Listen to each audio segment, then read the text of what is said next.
Good morning, general readers. It's December 4, 2024. Today in Logos 2000 will be some continued discussions of the surrounds of the theory. As for what after logos meaning symbol, it is a symbol itself, and it also means symbol. And it means discourse, and it means logic, and it means reason or rationality. And it arises for what makes for Theoria, which is the state of making a theory, the attainment to mind. That logos is an ancient term, and then 2000 is this time. So what I'm hoping to do today is just look a little bit more on some of these same themes and concepts what we've been discussing, and see what we may find in these wonderful resource works, which have collected and gathered some of what is not merely expressed as some of the greatest sorts of ideas, but upheld and maintained and relayed. That these are the kinds of things that are these kinds of things.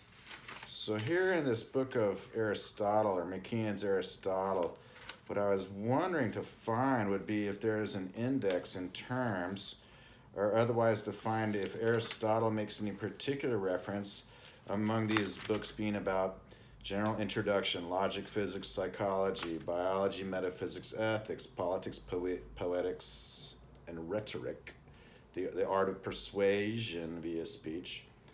That here under metaphysics, one imagines one might take a look briefly is being that this would be kind of the least concrete of Aristotle's work. And the theoretic science, which Aristotle refers to as first philosophy or theology or wisdom, can be called metaphysics, or the physis, the metaphysis and the physis. Ta Metaphysica, the books that come after the books on physics. And so he has that. This is as with regards to wisdom, and for Hegel, we'd relate it to Hegel's greater dialectic, not just the act and the art of the dialectic as reasoning and sound reasoning, say, but even furthermore as with regards to the profound reasoning. The second book, Little Alpha, states in 3 chapters 3 conditions of the science with respect to thought, things, and methods. With respect to thought, there is a paradox in the investigation of truth. It is in one way hard, in another way easy. It is easy because truth is like the proverbial door, which no one can fail to hit, but it is hard because we can have a whole truth and not the particular part at which we aim. 2, with respect to things, there is a precondition to the discovery of first causes. To have first causes, process must have beginnings, and an infinite regress must be shown to be impossible with respect to all 4 kinds of causes. So here, the infinite regress is considered part of the supertask, and when there's mention and reference of things like infinity as n, that means that there's possible to have not an infinite regress ad absurdum, but an infinite recursion ad infinitum. So that's a little bit different concept here, and it actually is arrived as being fundamental compared to take it or leave it, pick them up and put them down sorts of theories, which have as with regards to their fungibility in the language of all the theories, this is something that reflects a little bit of a difference from Aristotle with regards to first cause and final principle. For example, it was given for logical positivism and a theory that's logical and given positively, that's this putative working theory of any particular kind, according to its axioms, its elements, that those are its first causes, and its final principle is science itself, or rhetoric itself, or reason itself. So these things can arrive, and when they're about the completions of the things, that so many of our infinitary reasoning tasks are as with regards to what in the inductive never completes, but has this inductive limit, which we're also familiar with from the geometric series since the classical expositions of Zeno's superclassical, and of course since 20th century and 19th century analysis with delta-epsilonics and the definition of the limit. Then that the deductive account arrives at that it's not complete unless it completes, is again part of this helping to explain why infinity is n, and then only the least and merest bit, so that it doesn't otherwise introduce vacillation of the interminable sort.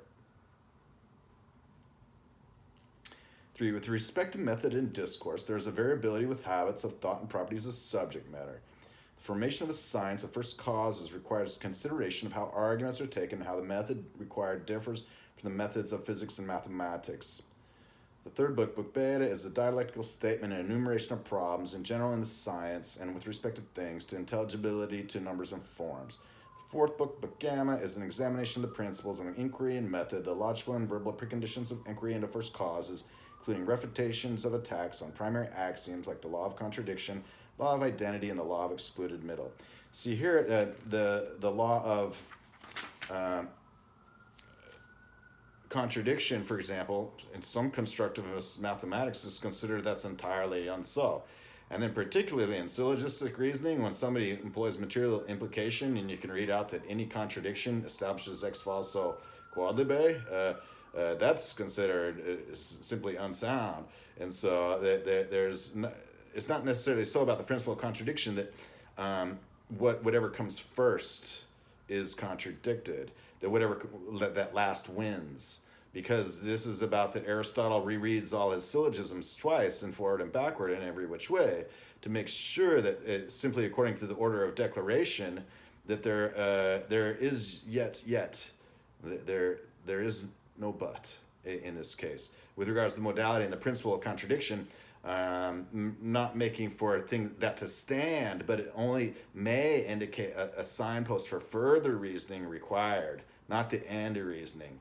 And so without other considerations, or basically a deduction, a deductive act, or a direction indicating what would be possible, then it's not necessarily so relevant. Then the law of excluded middle is basically only that. It just says that things have yes or no answers. They're true. That everything is either true or false, every proposition. And it's not so. There are propositions that are neither true or false. There are propositions that are both true or false.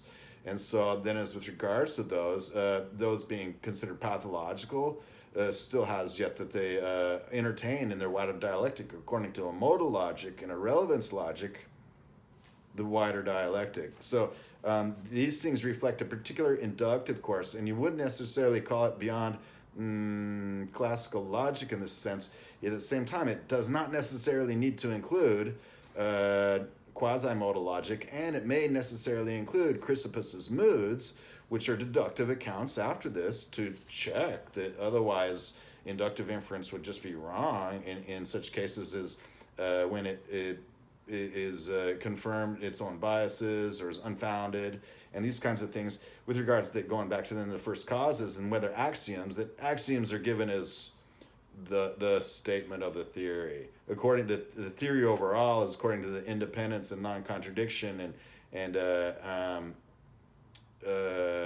composability of these axioms.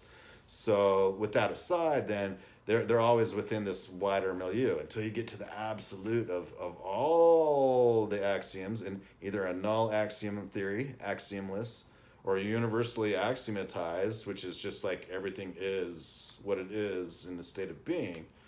That here we can see that for this kind of thing, Aristotle is making a course for a neat and brief account of a logic that, at least according to his checks, when it results, when it's finally written in a way that with all these other factors is correct, will be in this way. But according to the actual task of arriving at this, and that as part of a first-class theory about a theory itself, these are particularly only a limited course in that, for what they are. The fifth book, Book Delta, is a lexicon of 30 terms used in ordinary language in the exploration of metaphysical issues. The list begins with principle, runs through cause, element, nature, and necessity, to end with genus, false, and accident. So that might be the most interesting to establish terms, because there's kind of like terms and then predicates or propositions and relations, as of the matters of relations of things, terms, and so then that would be something to look at with regards to when those are axioms or derivations. So McKeon continues, in the physical sciences, the dialectical examination of what men have said prepared for a new start in inquiry based on definition concerning kinds of motions and vital processes. So here there was a lot read with this with regards to theories of motion, and Aristotle constructively building both sides of Zeno's arguments, and then with regards to the establishment of motion and what's arrived at all these things, there's quite a longer discourse in that in the moment in motion with regards to the world's turn as being kind of another law of motion mathematically. As the varying meanings of motion and of life have been examined for distinctions of kinds of processes, now the various meanings of being provide the initial distinction of kinds of being. Qua being. The sixth book Epsilon, prepares for a new start by stating the problem of the science of things. And then the seventh book of Zeta returns to the distinction between what is and how disqualified. And the eighth book Eta, begins by summing up the results thus far achieved in order to put the finishing touches to our inquiry. The summary includes a list of generally recognized substances, similar to the list of things that exist by nature in the second book of the Physics. 1, the simple bodies, 2, plants and their parts, animals and their parts, 3, the heavens and the paths of the heavens, and B, substances advocated by particular schools, including ideas and mathematical objects. So here, mathematical objects are deemed to exist in a Platonic universe and be ideals. There's a perfect circle and there's a straight line. And then ideas are anybody's own, besides the fact that they're as well having representatives among the elements of what make for inner subjectivity and inner objectivity. So I'm be interested in this book Delta, say, Metaphysics, since we are seeking this knowledge, Aristotle says, from these facts, one might think that the only cause is the so-called material cause, but as men thus advance, the very facts open the way for them and join in forcing them to investigate the subject. However true it may be that all generation to destruction proceed from some one, or for that matter from more elements, why does this happen? What is the cause?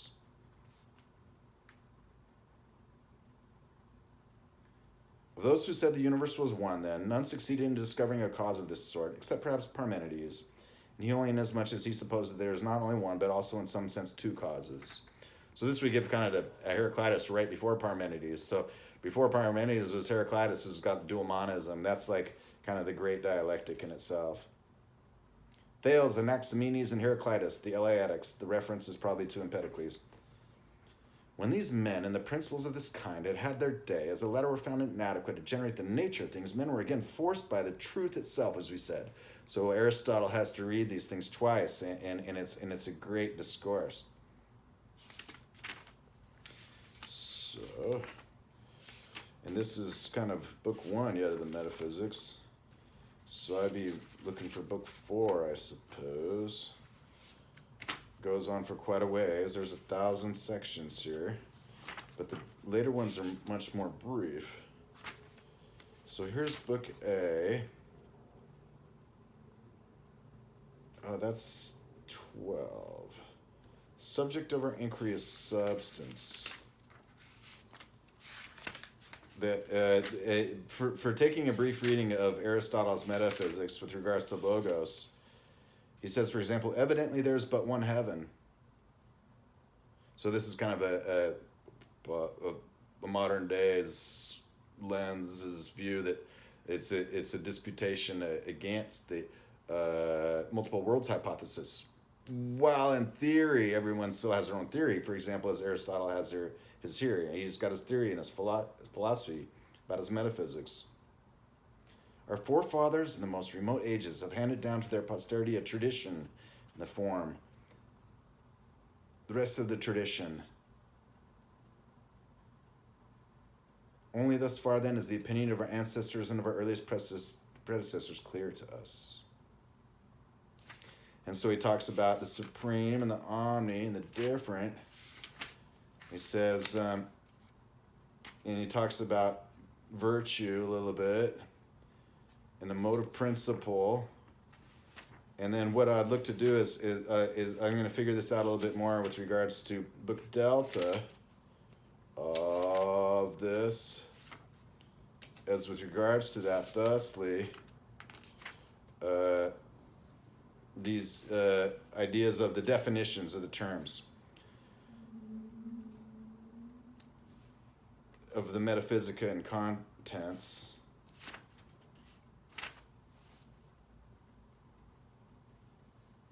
of actuality and potentiality. Now, Aristotle definitely does arrive at that the actual exists. And so even though later there is taken into account of Aristotelian, and it's only halfway so, and there's taken into account of classical logic, and again, it's only about halfway so, it's given an account of like a particular algorithm of Aristotle, and then given material implication and all the paradoxes, it's called the material implication is arrived at. It's anything that so follows is fallacious after false antecedent or false consequent is after any change of what is otherwise just a quasi-modal account when it is sound for what it is and where it is, so that it's just irrelevant, that it's immaterial, non-implication. Material implication here is seen as one of the most teeth-grinding things, because it's not just a particular relevant side concept of matters of the tableau and calculi of systems of predicates, but it's kind of given up in school as like an example of like, this is a bridge that only fools can cross, and you have to pass this class. And it's like I refuse that, and this other logic we got from De Morgan is perfect, and it's direct implication, and it's mine and my P's and Q's, and I do. But then this stuff about false antecedent and false consequent is not truth tables anymore, and so but it's seen as something clever and part of the reasoning, and it's really it's just something that that is why it's just clarified its meaning and definition, quasi-modal logic, so that we keep classical logic, and then this classical quasi-modal logic is its own thing. That it, again, as I said in previous episodes, I will continue to say that. So Aristotle's got a lot going on, and it's a great store of all the panels that arrived at him. So one thing with regards to motion was this is kinematics. So kinetics and kinematics make for that kinetics is straight line motion, and kinematics is jointed bodies. So kinetics is like straight line motion of rigid bodies. Kinematics is anything unlinear with regards to jointed bodies, or the deformable. And so when there's consideration of kinematics, here, for example, I have this book from Dover reprints of Bothema and Roth. So Bothema and Roth have made a mathematical account of some ideas in these engineering works that this professors from Delft and Stanford have made this book from 1979, North Holland. And this book deals with the science of kinematics. Formally, kinematics is that branch of mechanics which treats the phenomena of motion without regard to the cause of motion. In kinematics, there is no reference to mass or force. The concern is only with relative positions and their changes. We have used the adjective theoretical in our title to distinguish our subject from applied kinematics, which deals with application of kinematics to mechanical contrivances, to the theory of machines, and to the analysis and synthesis of mechanisms. I saw this great series of books the other day, and it's called like Ingenious Inventions or something like that. Well, what is it? It's all about all kinds of gears, wheels, levers, power takeoffs, all kinds of things associated with clock escapements,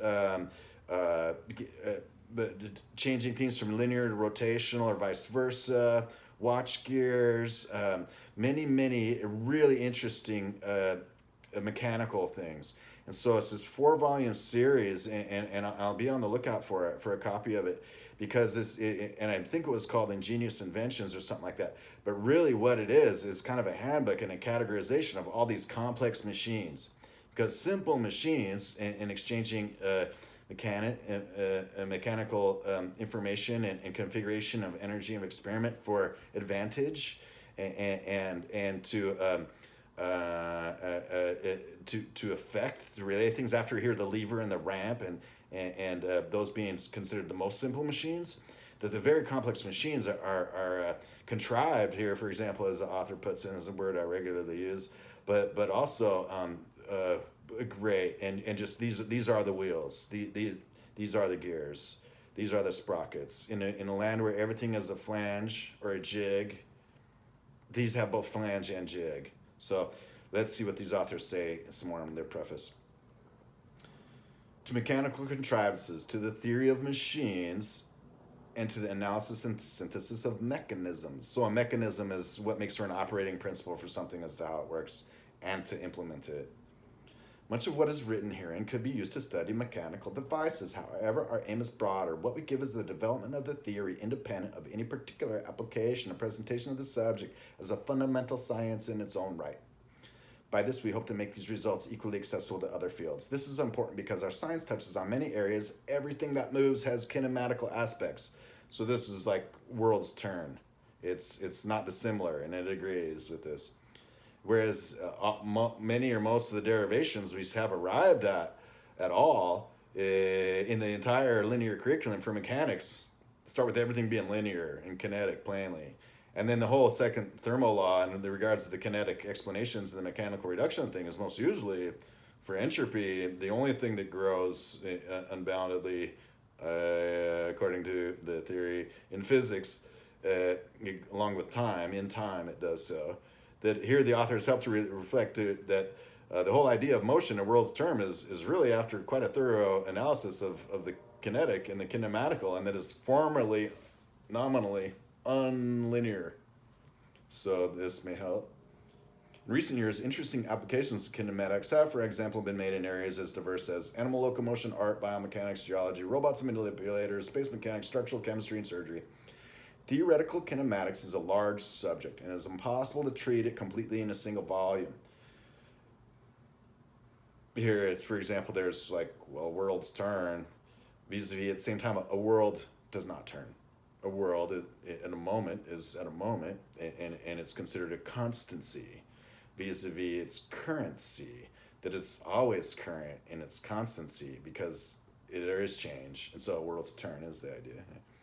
In this book, we restrict ourselves from what may be called the kinematics of spaces.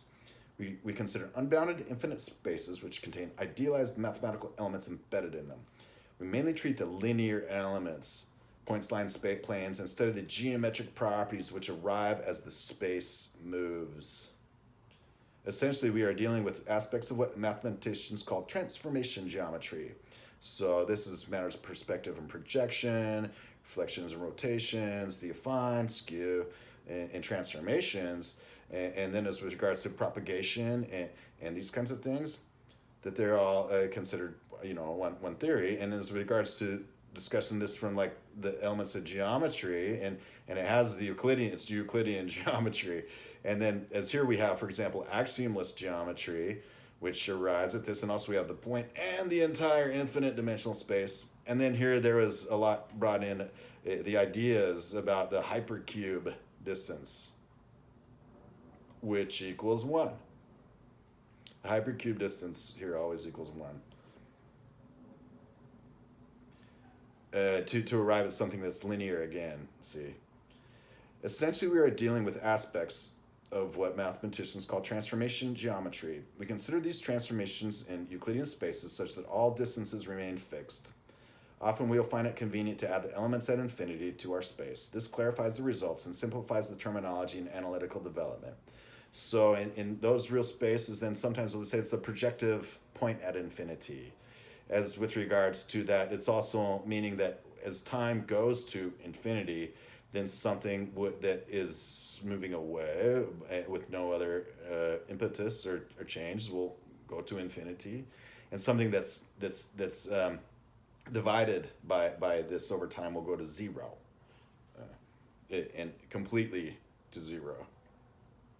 A characteristic feature of this book is a principle of starting with simple general concepts and problems, and then specializing gradually to more simple cases. So this kind of reminds is the opposite order of Grausstein's higher geometry, is like, well, here's all this advanced geometry. At the end of each chapter is like, well, here's trying to figure it out from the outside. So authors seem to describe that they'll carry a course where they'll try to establish concepts first and then inside.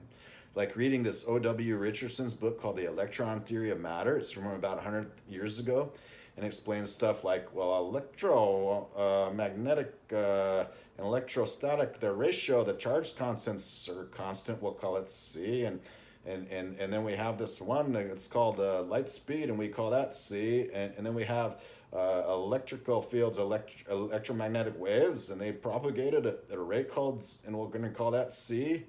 And so these are three different things called the same thing, and they're kind of found to be equal to each other. And this is much later, or like 50 or 100 pages later, than where it kind of started, where we have like the ether theory or the medium, and then the whole analytical account of breaking stuff into infinitesimals and making an integral analysis of all these things again. Just going to show that it helps to have the higher level principles up front. So then when you arrive at all this stuff that's like, well, kind of we've found where they line up in the middle, or this triple point, and it's like that it's still given in mind that it's unlinear yet, as with regards to otherwise partial accounts, which given particular configurations of experiment and particular energies and configurations of experiment are no different than linear. Yet that it's so part of it. It's nice for the authors to at least attain to that. For example, in our pre-calculus course, we're going to make everything according to delta-epsilonics, and that's all we're going to use for the next couple of years in this calculus course. Yeah, we still have iota values as a thing, but that's just given to be array of a continuous time. And that's the only parameterizable quantity, what we'll call t, and then you have to frame things in terms of it as just a growing quantity. For example, of otherwise not missing the boat, as it were, when it comes to what comes around and goes around. The word displacement is used in kinematics in a rather special way. So the displacement is usually considered like linear displacement, but also means like within the body, as like things that spin around, or anything that folds, or anything that collapses, or expands or contracts, or any of these kinds of things. What can be, it just means any difference of a material point, as Einstein might put it, from point A in a space to point B in a space.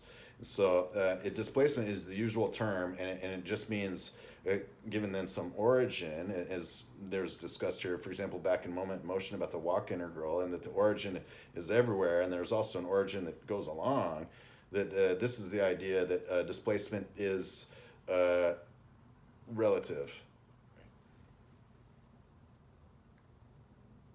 Also, if the distance is moved by any of the points are finite, we say we have a finite displacement, or simply a displacement. This also speaks to something in like reading Richardson about like real current and displacement current, and why displacement current then gets into like whether Maxwell's D or E fields, or B and H, which one's real, and as with regards to these kinds of things, the other being fictitious, as Richardson puts it, is just like that doesn't mean not real. It just means counterbalanced, convolutive. It's not missing out from the potential account.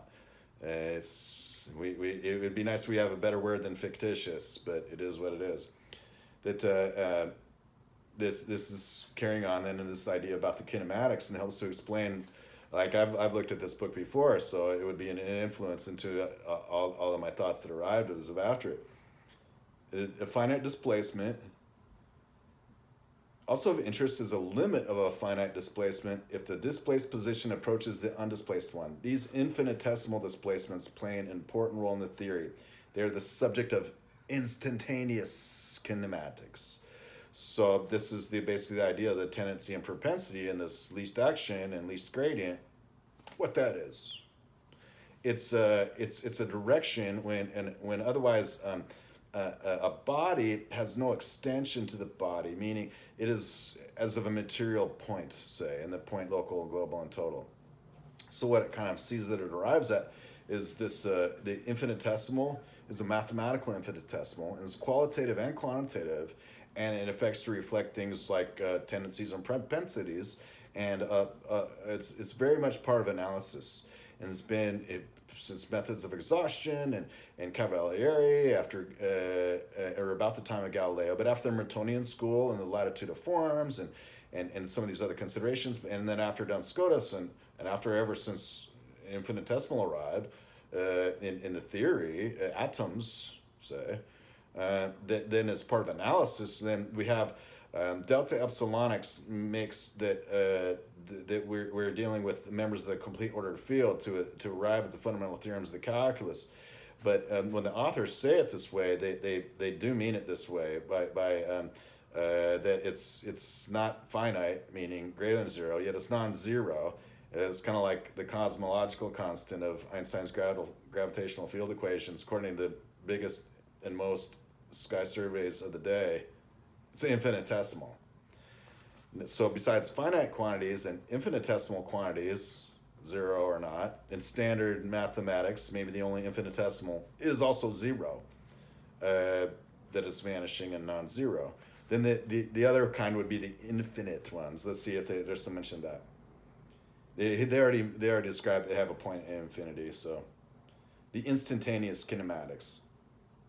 In accordance with our principle of further specializations, motions, parameters, various geometries, special methods, Plücker coordinates, PLU umlaut, CKER, Plücker, defining the text, limited ourselves to mathematics of algebraic geometry, vector and matrix algebra, and elementary calculus. Special mathematical methods such as quaternions and dual numbers are reserved for the final chapter, where they are briefly introduced as subjects in their own right. The reader should note that in order to limit the length of the text, we have presented some material without proof. It is generally set in small print and denoted example. Although mainly written in the form of exercises, we regard this material as an essential part of the text. I would better have more formal symbolic proofs of many of the ideas that are put up here, though it's intended and believed more or less that their statement is their own reasoning. And then for model theory, there's a structuralist model theory of everything, at least, that is where they live. So yeah, when it comes to matters of proof, it is a thoroughly rigorous and formal mathematical model of mathematical proof.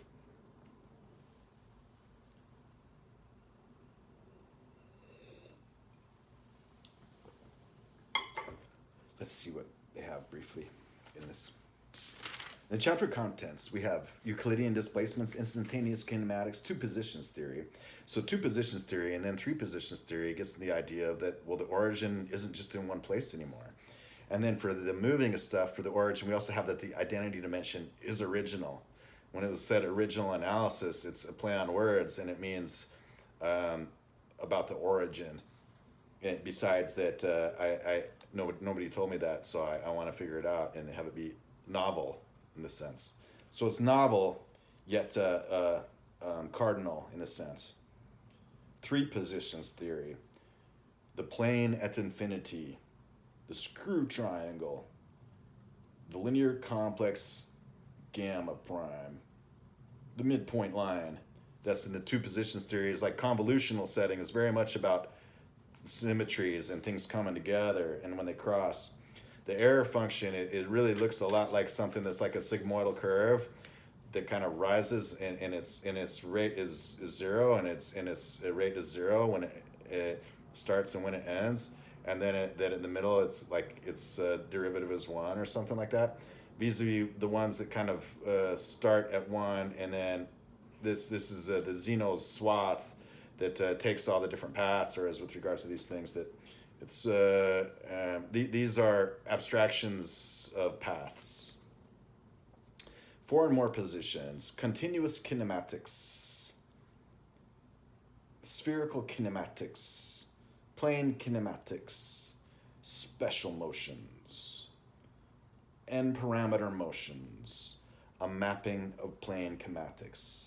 So the idea of the n parameter motions is kind of like, well, it's an infinite hypercube, and they all kind of flatten down, and those could have attached whatever make the parameters, and so those make principal components for gradient descent.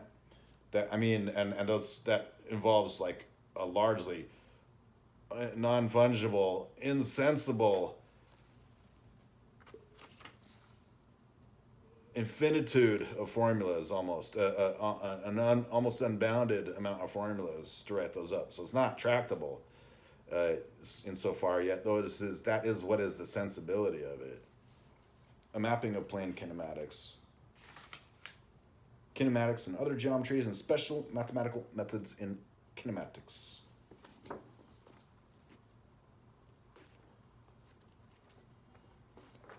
The plane at infinity. Burmester and Ball.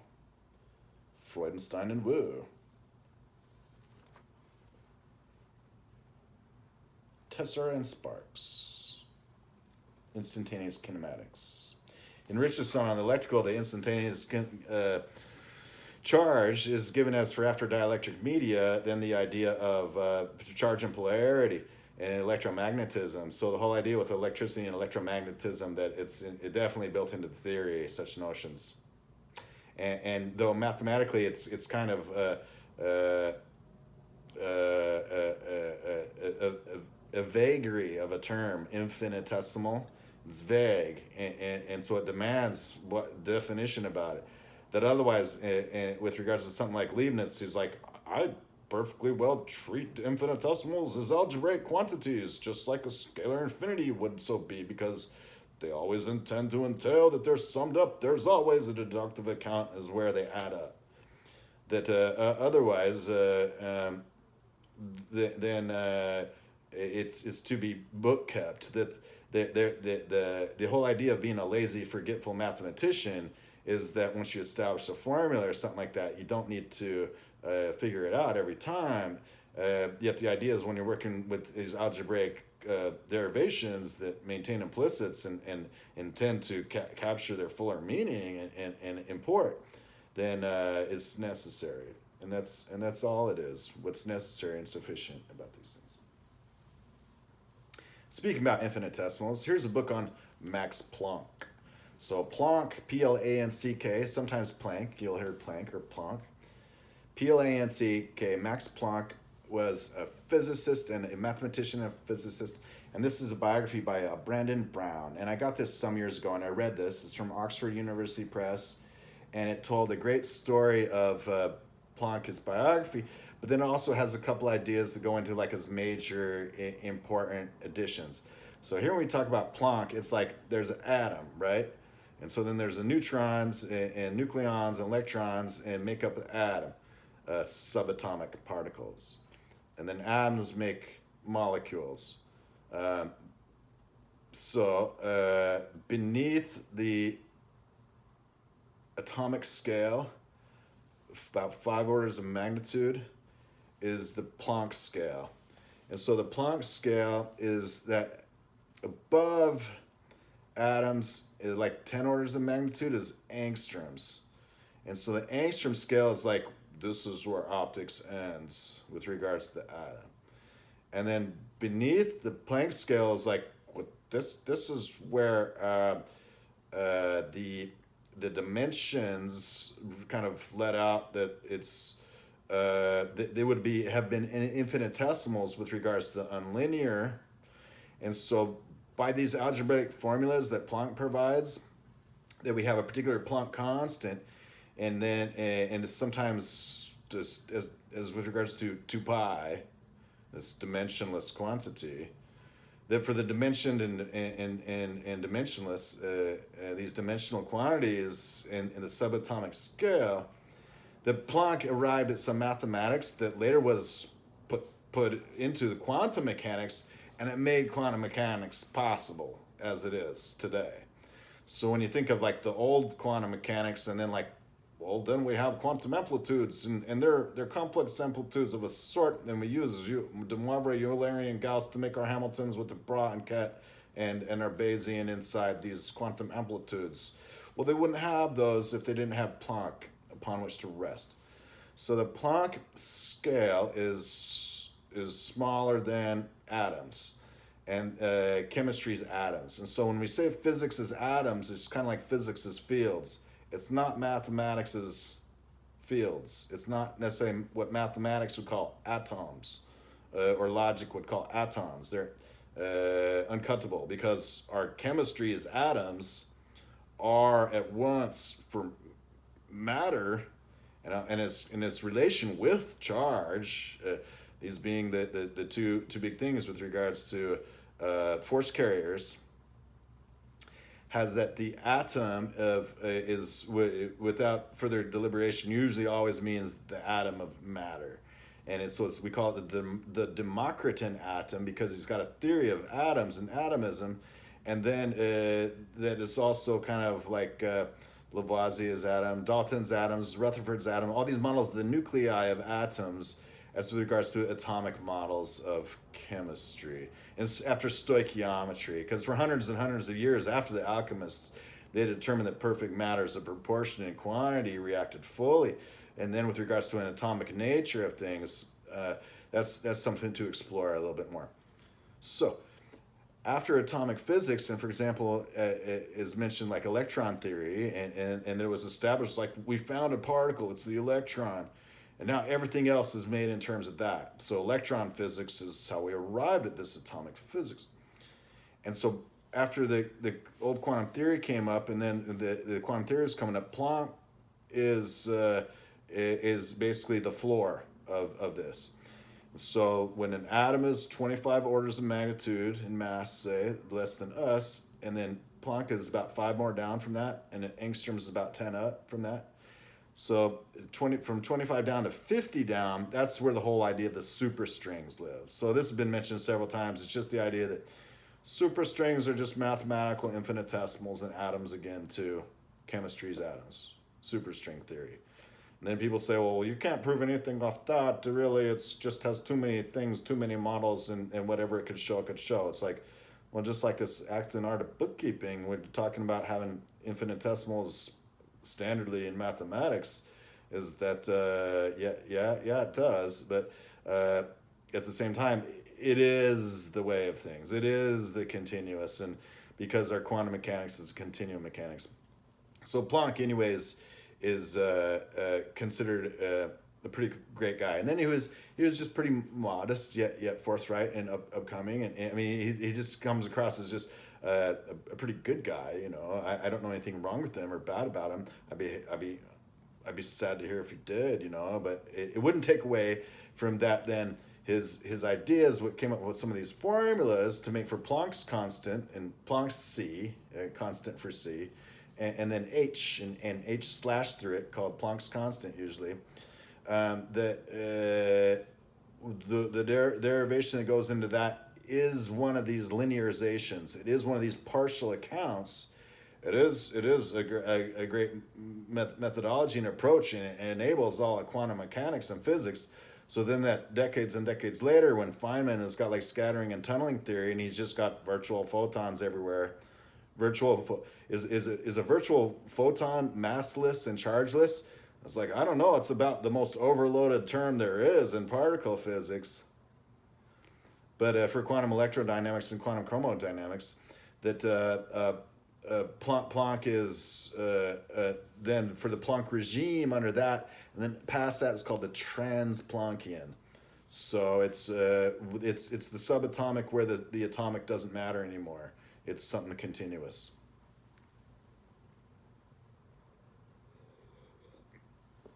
That was pretty funny though about the photon being like, it's got no mass, it's got no charge, it's just a wave packet of energy.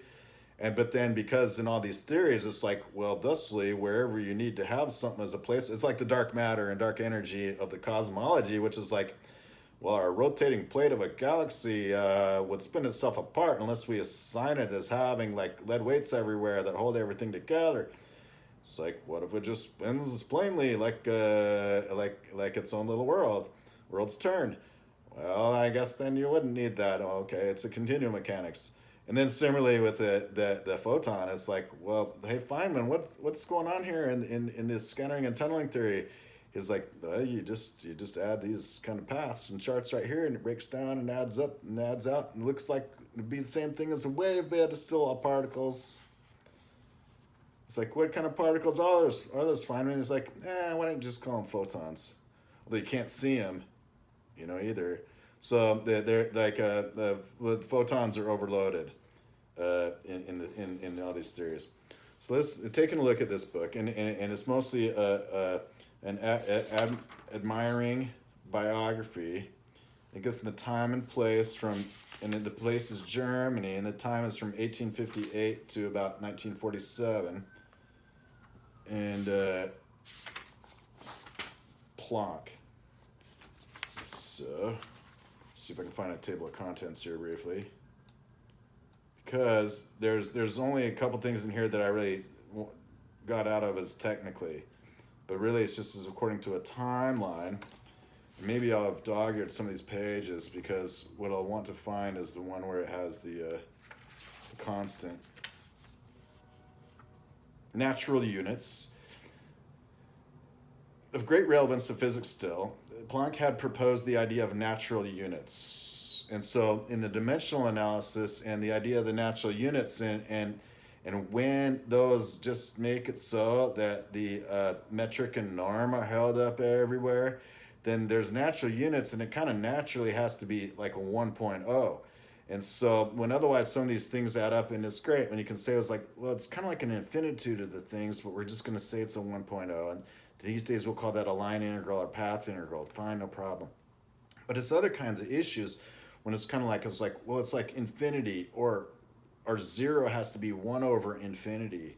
And so we're going to call that a natural unit. And we're just going to say it's like n or c, or it's like a unit. But instead of saying it goes to infinity, then we're just going to kind of treat it in 1 from this other side of these things that only range between 1 and 0. That is to say, when a value only ranges between 1 and 0, then it's not a natural unit. It's just a placeholder for a point at infinity, is the idea. But then in the approach when we're looking at atoms and infinitesimals, because they're arbitrarily small, then making natural units is a pretty reasonable thing, because that's just like the whole exercise and endeavor and enterprise of establishing physical constants that are the particle physics' measurements. Natural units, system of measurements. To this day, we still refer to the Planck time on the order of 10 to the negative 44, and the Planck length on the order of 10 to the negative 35. So yeah, the order of magnitudes of length is not quite so much far down. So the Planck length and time are very, very small. They're down in the range of superstrings and this kind of thing. But the Planck regime kind of begins at about 5 orders of magnitude under the atom. Talks about his Professor Mueller, who is his good inspiration for him. Lisa Meitner. Lisa Meitner is very famous in physics. Here's a picture of Otto Hahn and Lisa Meitner in the world of physics. Is the small world of physics, one might say. And he talks about Planck and his unified picture. Planck and Einstein. Planck was just kind of working on some things, and then when it worked out that Planck's stuff made for quantum mechanics and relativity, then he was like both the relativist and the quantum mechanics camps came to adopt Planck. Max and Marga. And what I wanted to find was there's a brief enough description of the Corper and his work with light bulbs and ultraviolet and infrared, the ultraviolet catastrophe, Kirchhoff, Planck. From his toils, Planck would unearth a rare gem for humanity, what his friend Albert Einstein admired as a, quote, previously unimagined thought, the atomistic structure of energy. You can find many referenced works in the collected papers of Albert Einstein. He he points to many, many, many great influences in these fields.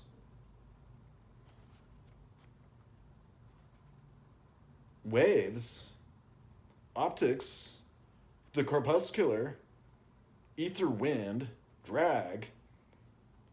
The electrical theory has always included a space and a space to move in and a space that's moving. The ether. And that Fresnel's kind of like, well, how about if it's like not a complete drag, but not like a zero drag? And then that kind of adds up with regards to them being a 2-point system in a sense.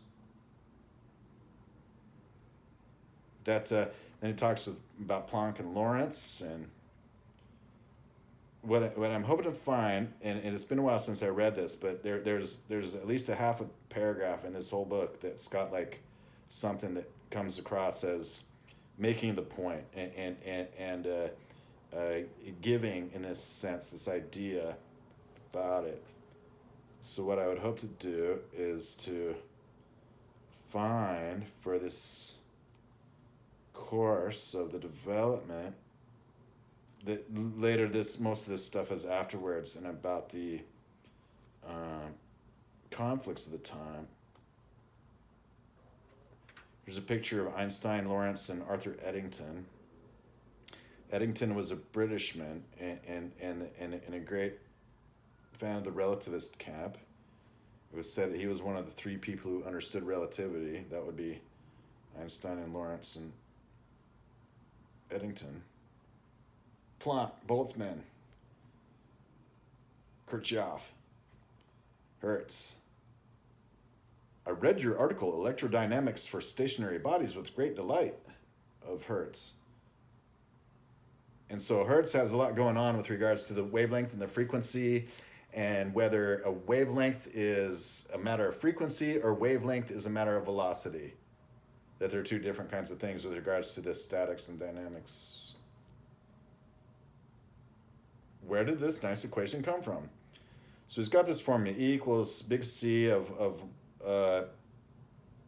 lambda to the -5 over this E to the C, little c over lambda t minus 1. So it's kind of the Moivre and Eulerian, Gaussian. So this gives exactly the energy E, and hence the intensity, because intensity here is with regards to electrical intensity, magnetic intensity, optical intensity, whatever is of rays, whatever is of waves, of radiation, one would measure at the wavelength lambda for a black body at a temperature T.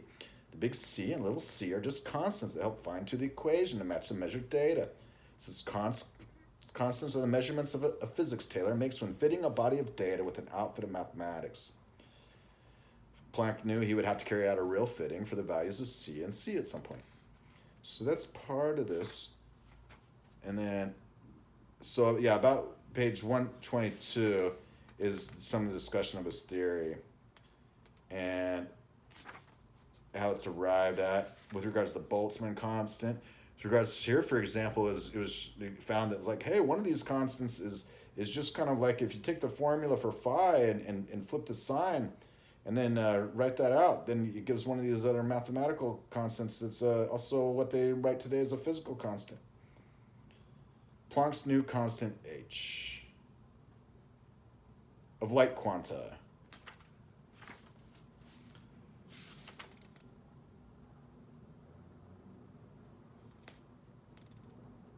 And then it talks about Planck and Einstein and Runge, Lorentz, Rayleigh-Jean's law, Ehrenfest and Einstein and Ehrenfest, Lord Rayleigh, Lorentz in Rome, Ehrenfest in Laos, Lorentz, Solvay.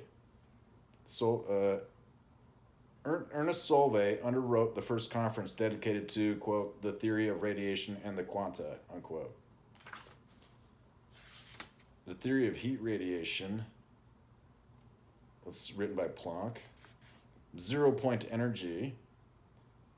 These kinds of there's lots about this, and it helps reflect these things. And there is a section that's in here that helps kind of define what is. the constants, these subatomic constants, and what their emplacement means in terms of their role in algebraic derivations. Because otherwise, just given the value as a constant in a number, it doesn't necessarily include that, and is part of a very rigid, in a sense, algebraic derivation among the configuration and energy of experiment that is not so, and that is of the kinematics of the system. Well, all right, then, coming up upon the hour. Let's see what else we got here. So, so more is to be read from this units, dimensions, and dimensionless numbers. And then this nuclear theory. Let's take a look at nuclear theory, kind of good thing.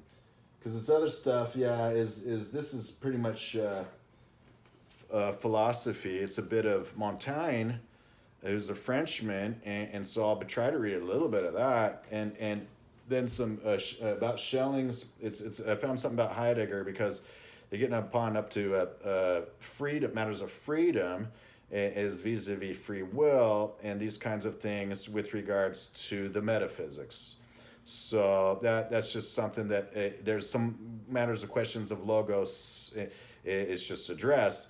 That's one thing that guy he wrote books and papers on pretty much every other authoritative thing, and so then after the idea of the geometry actually and geometry logically, and what's arrived at for the 20th century after logical positivism, bereft from a strong mathematical Platonism with existentialism and nihilism, that Derrida, after who was that? That Derrida picks up for I'm appalled.